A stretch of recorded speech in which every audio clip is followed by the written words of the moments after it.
Wewe nani una heshima bwana? Sweetheart. Yes, babe. Hivi ni kitu gani kilichopelekea mpaka unikubalie na uendelee kudumu na mimi kwa muda mrefu na kunipa mapenzi ambayo naona ni mapya kila siku? Unajua kwa nini baby? Yes. Yaani cha kwanza, Yeah. wewe ni somebody. Sure. After pili, wewe mrefu, uko vizuri. Unajua mimi napenda sana wanaume black, yani hivyo na.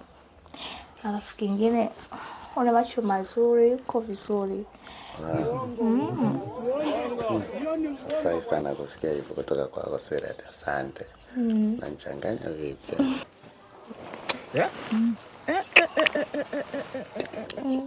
Wewe.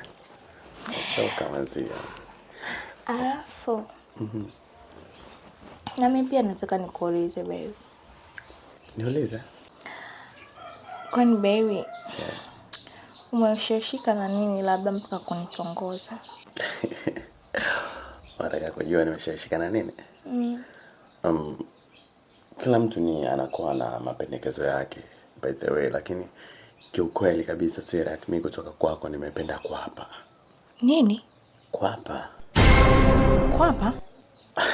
Yeah, of course kwapa ni ngumu mtu kuelewa, lakini kiukweli for the first time na kuona yani ulikuwa umekula kile kitop chako cha rangi ya pink I think.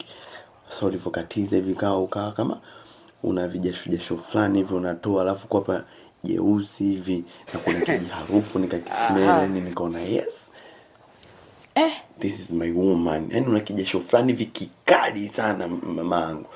Basi mimi mwenzio nikachanganyikiwa maana mimi na makwapa yani sweetheart.